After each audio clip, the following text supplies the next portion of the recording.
We are back. Welcome in to the 2022 season of the best podcast available. I'm Jason Gibbs alongside Andrew Gribble. We have a sponsor.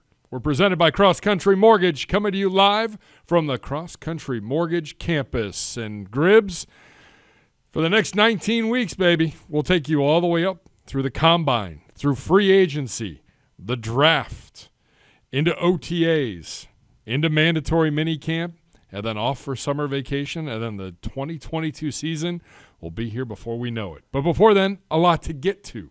Yeah, and I think over the years, Best Podcast Available has evolved a bit. And I think when we started this, we made it solely focused on the draft.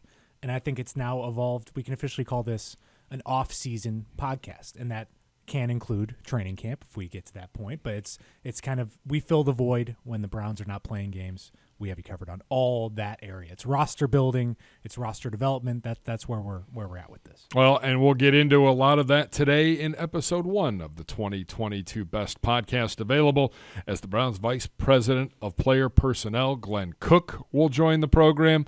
Also, in her final game with NBC, she's on the call with Al Michaels and Chris Collinsworth on Sunday night for Super Bowl 56. Michele Tafoya will sit down with our special correspondent, Katie Priefer. That comes up later on in the podcast. But Gribbs, I think we want to set the scene here for what comes your way over the next 19 weeks. There's a lot going on, and we're coming off a season that I think all of us are ready to move forward and not look back on, and some things we're going to have to watch. There's going to be a lot of things that happen with this football team over the next 19 weeks leading into training camp and the 2022 season.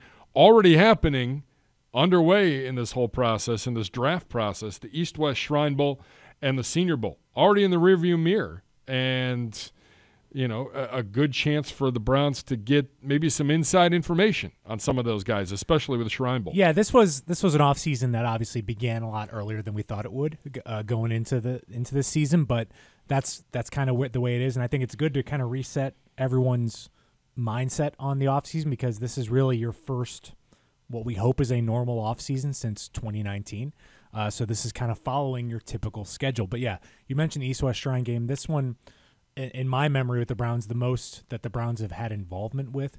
You had 4 coaches on the Browns staff that were a part of that game, kind of led by Jeff Howard, who served as a defensive coordinator in that game. So they got kind of a hands-on look at a lot of prospects who may not be guys you know much about for the first 2 days of the draft, but these are some people you may know day 3, undrafted free agents, getting a nice look at those guys in a competitive situation. And then Senior Bowl happened, just they kind of interlocked with how they went through that week. Yeah, so Senior Bowl practices were going on as things were winding down at the Shrine game, and then the Senior Bowl game was on Saturday. Senior Bowl, you're going to have a handful of first-rounders in that game, most notably Kenny Pickett, the pick QB. I think he's going to be one of the top drafted players who participated in the Senior Bowl. And then really, I look at the Senior Bowl as your day 2. I would say a lot of those guys get drafted on day 2. Your second and third round picks, a lot of quality players. The Browns have really tapped into the Senior Bowl year after year. I think it's no crazy thing to say they're probably going to draft at least one player that played in the Senior Bowl. That's just how the odds work. So the kind of the last competitive situation that they see these guys playing before they start doing workouts, combine, things like that. Yeah, and you'll hear Glenn Cook talk about it a little bit later, but a chance to see them in a different environment as they have to adapt on the fly. So some good work and some good film put out in the last week and a half at the Shrine Bowl and at the Senior Bowl. What comes next? 3 weeks from now, the NFL Combine will come to you live from Indianapolis. And hard to believe, but then the NFL calendar really gets going. 3 weeks from now, you've got the Combine. 5 weeks later, or 5 weeks from now, you've got free agency, and it just kind of evolves from there. But the NFL Combine is back. We're going to Indianapolis. It appears things are going to be back to normal for the most part. Ish. I think as close to normal as possible. I mean, you didn't have a combine last year. That's a big difference to go into a situation. I'm guessing the media setup will look a little different than it has in the past, maybe more like what you saw in Mobile with players kind of spaced out. You might not have the table gatherings with reporters leaning over guys' shoulders, but everything else, it seems like, will be pretty normal. Yeah, and we like that. Getting back to normal, a big important thing, I think, for the NFL, for the Browns as well, as we get through 2022. So the NFL Combine, March 1st through the 7th, takes us to March 8th, which is that Tuesday after the Combine wraps up. Deadline day to designate the franchise of transition tags on a player. This could come into play here at some point, maybe not with the Browns, but across the league. A lot of big free agents. This is when things are going to move. Yeah, it's why those early free agency lists tend to not be that great, because you see a lot of guys on that list who are either going to work out new deals or get tagged. And I think you're going to see a handful of those guys. I don't think the Browns necessarily have anyone that's maybe in that discussion. I could be wrong, but it doesn't look like that maybe a possibility. So it's something that'll happen around the league. Some big names, the players that don't necessarily love the tag, they'll be put on it, but and it just kind of lightens your load of free agents that are going to be out there for the Browns. Yeah, so March 14th, legal tampering can begin. The calendar year for the NFL officially begins 4 o'clock on March 16th, and frankly, a lot of free agents that the Browns are going to have to look to address. Are they going to bring back players? Are you going to get rid of players? Are you going to trade players? And maybe guys that are on the roster currently that aren't even free agents. A lot of decisions to be made here over the next 6 weeks. Yeah, I mean, you've got certain contracts, and like I said, you're probably going to hear in the NFL of some trades. Especially during the Combine week, that's when the discussions seem to heat up. But teams can't officially formalize these until March 16th. You look back, I think last year, the big one was the Carson Wentz trade with the Colts. I think that leaked 4 weeks before it actually was finally announced. And then in the past, you had the Alex Smith trade going from the Chiefs to Washington. So some of these bigger trades can kind of be formulated during that time, but nothing official until March 16th. But really, the March 14th is when you're going to start seeing everything on Twitter with all these moves around the league. And then you've got that 48 hours to kind of digest it, and then all of a sudden you're going to see some announcements for some teams. Yeah, and I mean the notable free agents for the Browns. I mean Jadeveon Clowney, Malik Jackson, Anthony Walker Jr. You've got David Njoku. Dearness Johnson's a restricted free agent, but a restricted free agent nonetheless. Ronnie Harrison, MJ Stewart, Rashard Higgins, Malcolm Smith. You've got some guys here, some big decisions coming for this football team, especially on the defense. And the advantage is you've got this window now where if you want to work out a deal with one of these guys, you can get it done and hopefully get it done before March 14th. So you're the only team that can talk to these guys for this period. So we'll see what transpires with that. I mean, I'm sure that's what the Combine obviously is big about prospects, but it really turns into a kind of a free agency hot stove news session. And Andrew Berry's press conference, Kevin Stefanski's press conference, a lot of those questions are going to be about potential free agents. And I think that's where you'll start to hear about how negotiations are going, whether you're optimistic, pessimistic, things like that. That's where the Combine will be kind of the reset button for the offseason. It'll be the first time we really hear from these guys since the end of the regular season. Well, and with the Combine back, the other thing that maybe gets overlooked, we talk about prospects and seeing prospects and talking to them and working them out and whatnot, but it's back to in-person meetings with agents and front office people. Yeah. So the discussions at St. Elmo's, all the in the back room. Yeah, all the things that you try to get done, that makes it more, just everything more normal. You're not doing these Zoom meetings. You're not doing it. A lot of stuff can kind of happen in person settings. So it honestly will be a shock to the system after we've gone through free agency now 2 times during COVID. So we'll see how this evolves. Maybe we'll get some guys in the building to kind of do some stuff with them when they come and sign with the Browns. So just excited for it to kind of get started here, because when you finish the season the way the Browns did, you kind of want this stuff to get started even sooner than when you had the season like last year. It has been a long month of January. Yes, it's tough. It's tough watching these teams. It's tough watching a team in your division go to the Super Bowl. It's tough because you realize that this was a team that was close, and I think we've heard that from Paul DePodesta, from Andrew Berry, that they believe the core pieces are there. That there's just it's not, there's some slight tweaks, some things they know they need to address, and that's where you hope to get this done, and so you don't have to go through another season like 2021. All right, so we move on to April 18th. teams can begin their off-season workouts. Yeah. Obviously, the guys will be back in the building then at that point, and they'll be here for roughly 2 months before they get dismissed for summer vacation. It's OTAs, though, so it's voluntary. So we'll see who comes and who's not here. But then that leads us right into the NFL draft, April 28th through the 30th. And Gribbs, the Browns with a lot of draft picks and getting a couple more thanks to the league. Yeah, they entered this offseason with 8, and that included the extra pick in the 4th round from, I believe it's from the Lions. So you got the Lions 4th round pick, which is a good one. That's going to be early in the 4th round.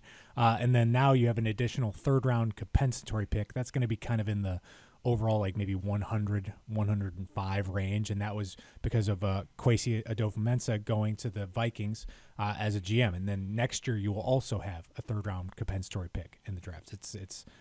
These are not picks to be taken lightly. These are picks that teams like the Ravens have stockpiled over the years by letting free agents walk. And now the Browns get one, and so you've got 9 total picks in this draft. And like what the Browns did last year to get that Lions pick, having 9 picks allows you to not only make moves within that draft, but further fortify your stockpile for the following year. Because that Lions pick that the Browns got to acquire, that was a great, just incredible value to get that pick and just have it for what they had to give up. It wasn't much at all. So NFL draft-wise will be here before we know it, April 28th through the 30th. Some point in May, I think, the schedule release will come out. Yeah. So we'll know we know the opponents. We just don't know when we're going to play them. And that'll come out in May. And then mandatory minicamp mid-June, probably right before Father's Day, because that's usually the case.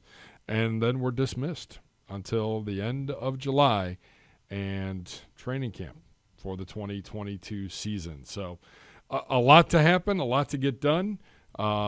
Still a few coaching positions to be filled, a couple assistants, but the defensive line, got to replace Chris Kiffin. Yeah, you got defensive line, assistant defensive line, and assistant special teams. So three openings on the staff at the moment. You imagine those will be filled relatively soon, get it all in place. Usually typically before the combine is when all these teams have staffs locked in. I think it kind of in a holding pattern a bit with the way the coaching hires unfolded in the league. Just a really slow process, it seemed like this year compared to previous years, which is probably a good thing. I mean, I think teams are being more methodical in their searches, a lot more second interviews than you've seen in the past. But once those teams get their staffs fortified, then it's kind of a chain reaction. But we're kind of in a holding pattern before those staffs got filled, and now you can probably make some moves here. Yep, definitely a lot to watch here over the coming days and weeks. Coming up in just a few minutes, NBC Sports' Michele Tafoya sits down with Katie Priefer. Right now, though, Gribble and I, a chance to sit down with Browns VP of Player Personnel, Glenn Cook, talking draft, talking combine, talking about, well, he's been a pretty popular guy in terms of other teams wanting to talk to him for their GM positions. We'll talk to him about that and everything else as the Browns get ready for a busy offseason. Have a watch and have a listen. Happy to be joined right now on episode 1 of the 2022 Best Podcast, available by the Browns Vice President of Player Personnel, Glenn Cook. Happy, quote, offseason to you, which is the exact opposite of the offseason, I think, in your world this time of year. How are things going? You've had a busy month of January and into February a little bit. I have. It's good. We got our scouts in. Trying to have a normal process, which, given the last couple of years has been different. So it's fun to have everybody in the building. We're in the draft room, bumping shoulder to shoulder.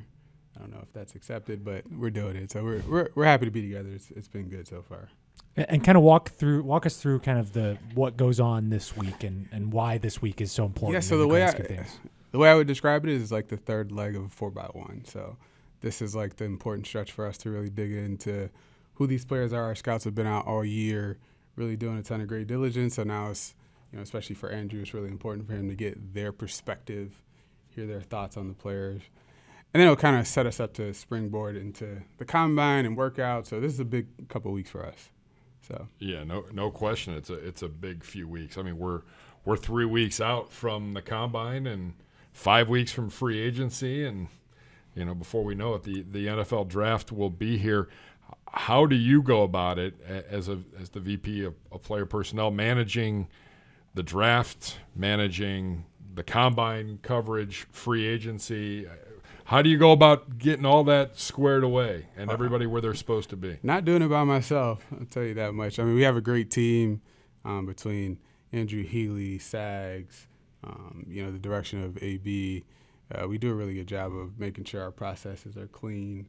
So when we get to these different checkpoints, we're really hitting the things we need to. And so I think we're in a good spot. We'll be ready to go for both sessions or seasons, if you want to call them that. So like I said, we're focused right now on getting the players evaluated, taking in all the information, then we'll be ready to go in a couple months.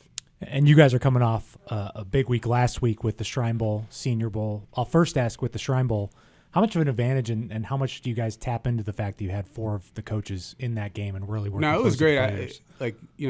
I was able to pull Ashton or Jeff to the side before practice or talk to him around the meeting room. Just say, hey, what's your perspective on this kid?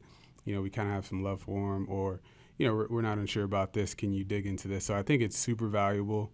You see that with the teams who coach the Senior Bowl. They often take a few of those players just because you do get a ton of really good information. So that part was great, right? Because it typically just happens at the Senior Bowl. So to have it at the East-West, have 4 of our coaches in it, it was really good for us. Now, you didn't – was there a Shrine Bowl last year? Or was it canceled, I think, because of COVID? That's a good question. I don't – I honestly – I don't think they did the Shrine Bowl last year. I try not to think about last year too much. Looking forward, not looking back. Forward thinking, yeah. So how do you manage a week where you've got that bowl game on a Thursday night? Normally it's the week before, but with everything kind of pushed back on the NFL calendar, you have 2 games in 1 week, and who's going where? So it was really unique. Like I think Sags did a great job with this. You think about it, the PA started that Monday. Really, our scouts flew in that Sunday. I was a part of that group going to the PA. Then you're leaving the PA on Thursday or Friday, flying to the East-West. And then the Senior Bowl starting the following week, so you get a few days at the East-West, and then we're flying to the Senior Bowl on Monday. So it was really clean in terms of how we scheduled it out. We do have enough bodies, fortunately, so we were covered. And I got lucky myself to see a lot of players that I necessarily didn't get to see during the fall, and get a good sense for them up close and in person.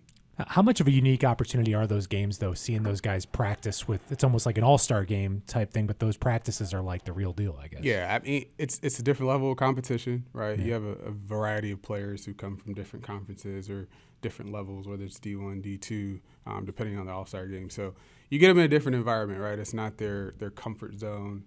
You get to see who's competitive, what type of drive they have. How do they handle the different levels of adversity throughout the week, right? You got new coaching staff, new plays. You're getting taught different techniques.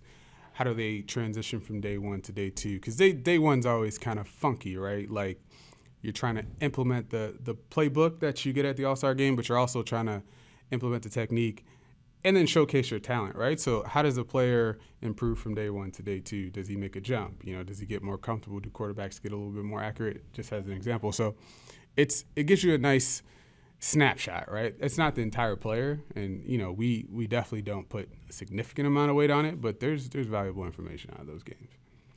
So much is made from a media standpoint of the game itself, but it really does come down to the days leading up to the games that are probably the most important. Am I correct in that? No, I think it's all of it, right? Like it really is all of it. Now, in the last couple of years, not everyone plays in the game, so you definitely get more of the media work done during the week. And again, like I said, it's great to just see the guys compete. They're not going to be perfect. There's all type of situations and conditions that they're working under, but it's just good to get a purview of like, hey, we're dropping you into a different environment with a high level of competition. Let's see what you do. And then moving forward to the combine, what goes on behind the scenes here, so you guys know what you're looking for when you go into So right now we're starting draft meetings, right? So we'll kind of take in all the information as I stated before, and then it really helps us prepare and plan for the combine, right? You're really only going to see testing. We'll get all that information and incorporate it into our decision making. But it's a nice snapshot for a couple of things. One, you get the medical information, which is important just to understand where they are physically. And then two, it's another exposure to them as a person and getting a purview into how they think or some of the things they believe. And then three, again, it's competition, right? So what are they doing on the field? What drills do they participate in or don't participate in? There's just a vast amount of things that go on there for us in terms of evaluating these young men. So it's definitely a good 10 to 12 days for us. And I'll follow that up. You've been doing this for a while. Is there anything that's not that really long. I mean, enough time? I think you have a nice little track record going here. How different is it going into this combine, however many you've done, compared to how you did it earlier, and what's most different about I'd say if you look at the last couple of years, so right, like, we had the 2 years of COVID basically where it's kind of zapped it. And now we're in this new world where there'll be some changes. So there'll be some adjustments for the teams and organizations too, in terms of how much access we have to the players. There will be some changes to the drill. So, we'll have to adapt too. And we always talk about it, right? Just being adaptable and malleable to whatever happens, because we still have to be ready to perform as a group. So there'll be some changes, but also there'll be things that are the same too. I know that some of the drills at the combine this year are different. Do you agree with some of those changes? We'll see. And we'll see. Right, over time, you'll get a feel for how effective they were. I do like that the league and the teams incorporated all the feedback, and we need to grow. Right, like things change. We're playing the game a little bit differently, so you do want to see if you could absorb or get some different information out of doing something maybe a little unique to what we've done in the last couple of decades. And then when you're sitting down with these guys, is there a specific thing that you look for and something that someone else is looking for? How do you what impresses you in those interviews? So I said it's a couple of things. So one, right, really it's our first time to get a first-hand account of just who they are, kind of how they got to the university they got to, and really what their experience was like. And then, obviously there are some unique questions to that particular player that you probably feel better about getting answered, or at least hearing their answers firsthand. And then, there's other, bits of information that our coaching staff can get, or if we incorporate any of our auxiliary groups into assessing who they are as an individual. So, it's good. You want to get as much information as you can, right? Like the way we talk about it is you will not know who they are for the most part, walking out of a 15-minute meeting, because they've been at the university for 4 years. So we're going to put a lot of weight on that. But there are bits and pieces you can get and answer maybe a couple small questions along the way. When you sit down with them, how much do you factor into the equation that they're completely exhausted on no sleep and everything like that goes into it? You have to. I think sometimes that gets lost in terms of they're interviewing probably 100 times, versus maybe the one or two that I did. Maybe we'll talk about that. But they're not going to be perfect, and we don't expect them to have a perfect exposure. But you want to get a feel. It's all for that part. It's really like the feel and understanding who the individual is. It's a lot of work that goes into it leading up to it. When will you guys huddle up then as a group? Is it right after the combine? Is it during the combine to figure out next steps while the combine's happening? Really, it's already laid out, and we'll make tweaks along the way. I think once we get through the combine, our scouts will really just sprint into workouts. So there's really not a ton of time to plan per se. They're good, like I said earlier, about adjusting on the run and being where we need them to be. But really, we're doing the planning phase right now just to make sure we can have a long sprint for the next couple months. And then when it goes into free agency, is it kind of like a parallel streams thing, or how do you guys how does this all intersect? With free agency? I think we do a great job of really isolating the two, just because of the timing. Free agency's mid-March, right? And so once we get through this part of our draft meetings, we'll kind of double back and make sure our plan is really tight and clean in terms of free agency, and really have a full bore aggressive process there.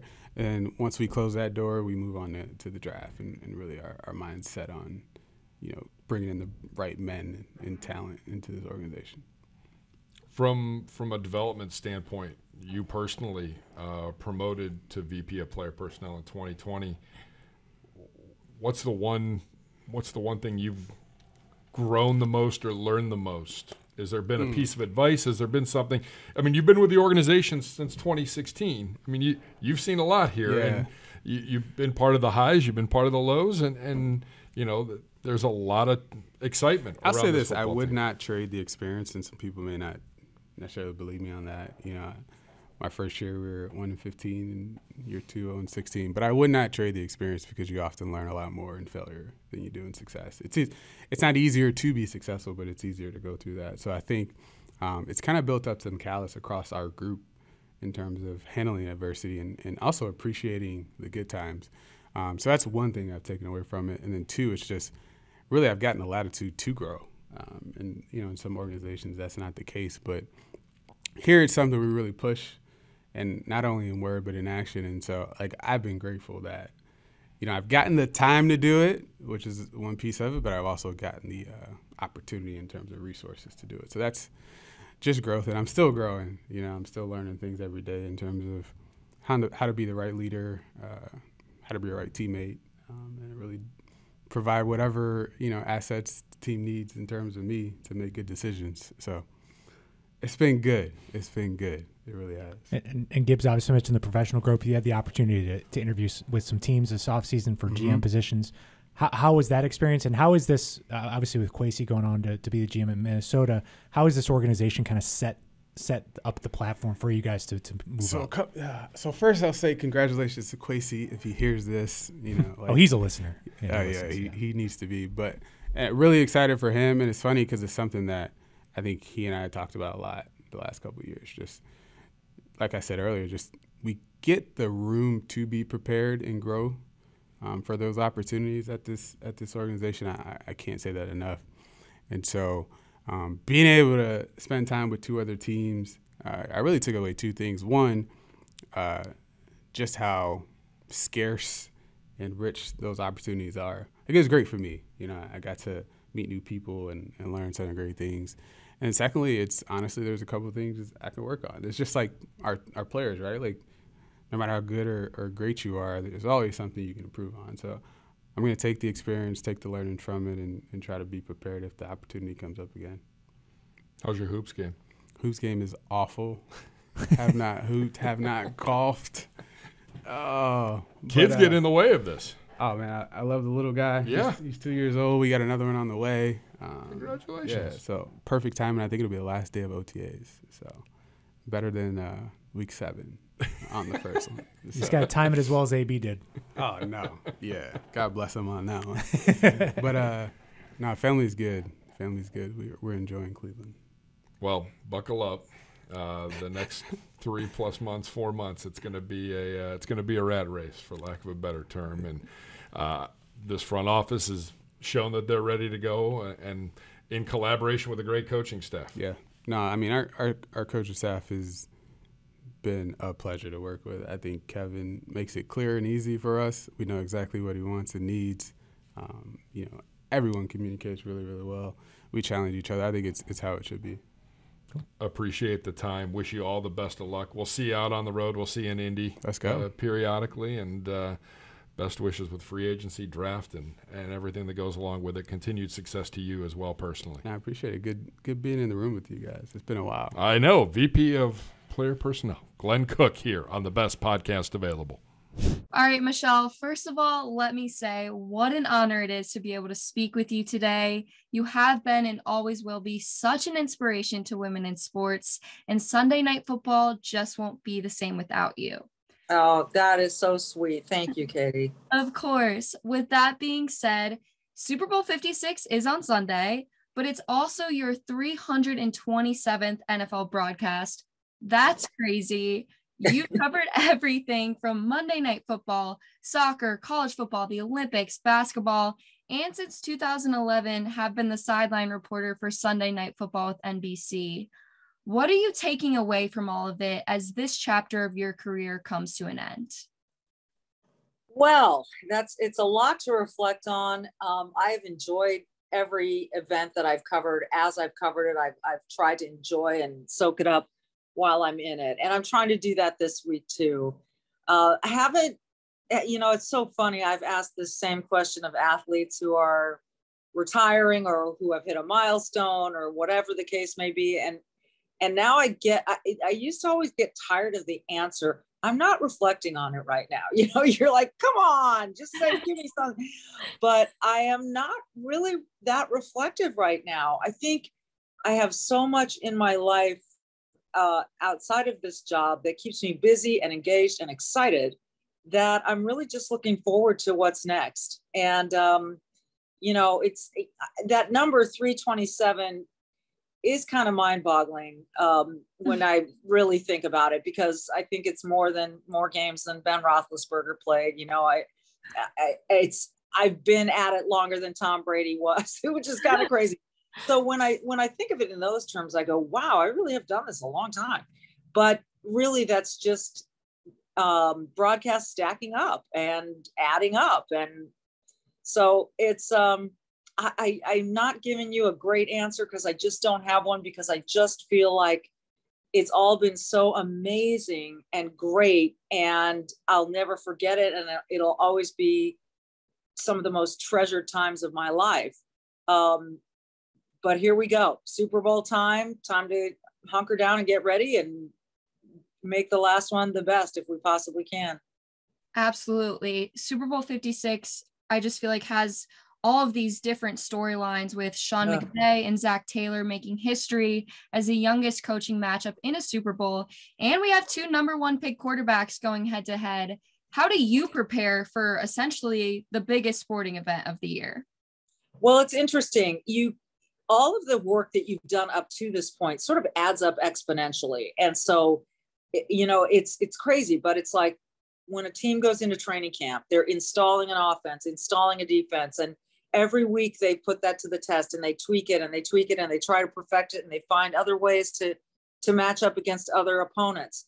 That's kind of like what this is. You know, and over the years, we've always tried to get better every single week. Sunday Night Football is a group of perfectionists and high achievers, and we are always trying to get better. And so, of course, you want to ramp up and make the Super Bowl your best one. But like a lot of teams find out with a lot of experience, if you make it bigger than it should be, you can fail spectacularly. You can cause yourself problems. So we're preparing a lot of the same way. We've only had the Bengals on once, and it was a wild card game that our crew, Al, Chris, and I did not do. So we're not, you know, this is going to be an interesting type of preparation for a team that we don't really know that well, the three of us. So we've been really getting into the video and really getting into the research on that. But for the Rams, we've covered them a bunch over the years, and Sean McVay's Rams in particular. So we know that team very well. So it is just kind of remembering to take a deep breath and say, there is such thing as over preparation. We come close to it, but you know, you got to remember the game is the star of the show. And once it kicks off, you got to let it happen. Pick your spots of where something is going to fit in, if it's worth fitting in. And that's really about it. I mean, yeah, that's amazing. I feel like a lot of people would think obviously there's so many intricate details that go into it, but just even hearing you say to make sure not to over prepare, to be honest, I'm sure Sean McVay and Zach Taylor are telling their players the same thing. So, and they are. We just met with Sean before I came on with you, and that's something he said he wanted to remind his players about. Yeah, it's the biggest game of your life. We get that, but it's going to be it's still football. We're not going to reinvent the wheel. This is not the time to do that. And let's just stay even keeled, have fun, embrace the process, enjoy the fact that it is the game.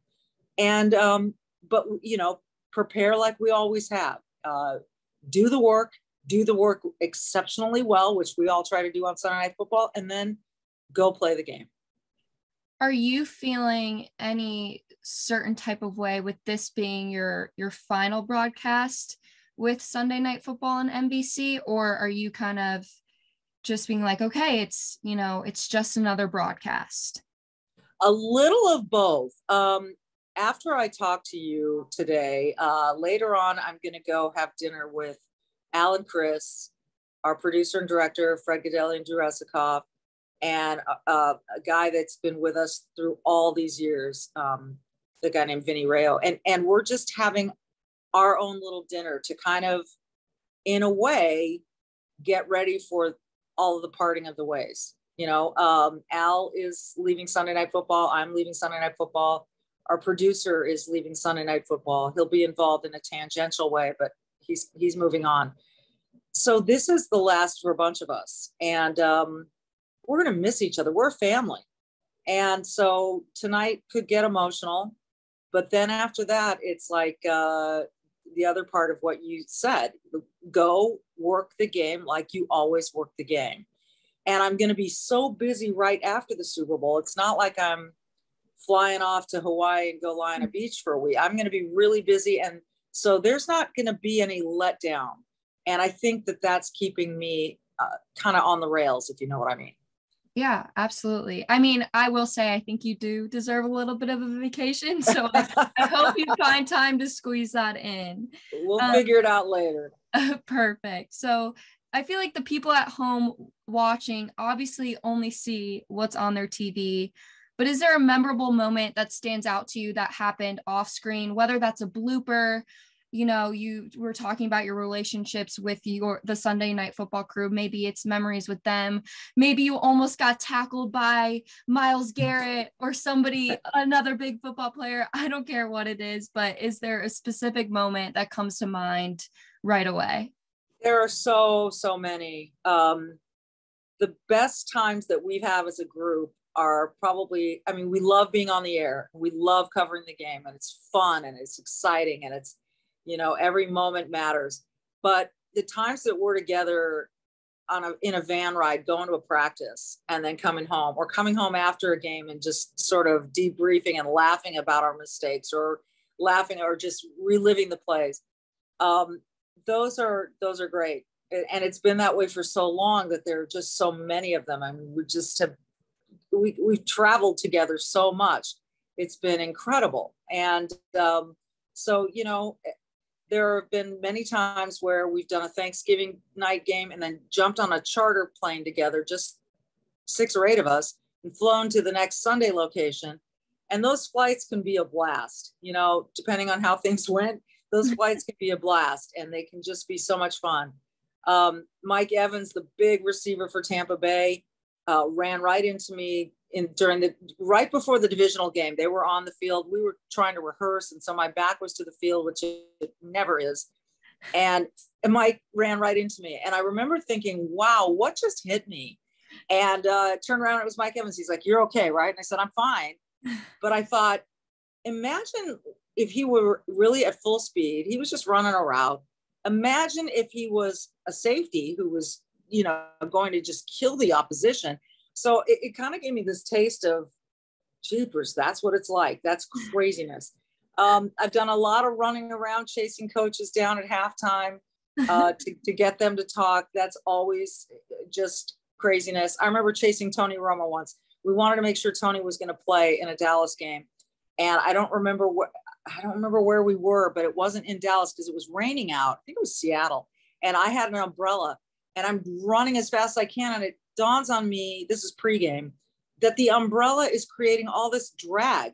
Like, if you try to run with an umbrella, it's creating drag and it slows you down. So I just let go of the umbrella and then started sprinting after Tony Romo. Well, the following week, our camera people had caught that whole sequence from one of the high cameras and showed it in our meeting. And it was just absolutely funny. And I'm glad it never made it public, but it was funny. And so, it just, I don't know, silly things like that probably aren't that funny to anyone else, but they were really fun for us. Absolutely. Other than, making sure your head is always on a swivel and being careful of those umbrellas, do you have any other pieces of advice for any woman in the sports industry that helped you become so successful, but also stay so confident over the years? Well, I would say for any woman, any man, any human, remember that you are you, and to be as authentically you as you can. If you can't, you might get somewhere trying to be like somebody else, or trying to act like somebody else, or trying to sort of affect, just sort of have an affectation that makes you seem like you're more confident than you actually are inside. If you're not that confident, if you're a little nervous, it's okay. You can mask it, but don't make it, don't overcompensate for it and try to be something you're not. I remember when I first got into this field, which was a long time ago, and there weren't that many women doing it. But I said to myself, I'm not going in this to be a woman doing sports. I'm going into this to be a journalist and to cover sports that I love. And so I'm going to go compete that way. I'm not going to think of myself as a woman in a man's world. Like everyone wanted to pigeonhole it that way. Mm-hmm. That's why would you put that hurdle in front of yourself? Just go compete your ass off, with whoever is there. Just go compete and do the job the best way that you can. And I'd say that to a male, a female, and anyone else in between, that, you know, just, you have to be authentically you. Go work on being a pro and being the best journalist you possibly can. And don't let the other part, don't put hurdles in your own way. Yeah, incredible. And I'm definitely sitting here on the edge of my seat, listening to every last word, because like I said, you have been just such an inspiration. I've grown up watching you. You're part of the reason I'm sitting here doing what I do regardless. So like I said, Sunday Night Football is just not going to be the same without you, but I'm so excited to see all the success that you have in this next chapter. Thanks so much, Michele. Katie, it's a pleasure. Thank you very much. Enjoyed it. Thanks to Katie Priefer and Michele Tafoya from NBC Sports for her time, and all the best this Sunday night in Super Bowl 56. Gribbs, Super Bowl 56, last Sunday for football for quite some time here. I know. We got to get a little taste of it this past Sunday, and I was a lot more productive during my day. I mean, like the championship weekend just ruined me. And then with the previous weekend with the incredible slate of games, like I didn't watch all of it, but it was always top of mind. It made me check my phone less. It was kind of freeing, but then now it's going to be a long time. And I don't even, Super Bowl Sunday to me is like not like a normal football Sunday. So it doesn't, I feel like we've already moved past like football season. Now it's like, this is just a unique, weird one-off. You know, it's not like the rest of the season.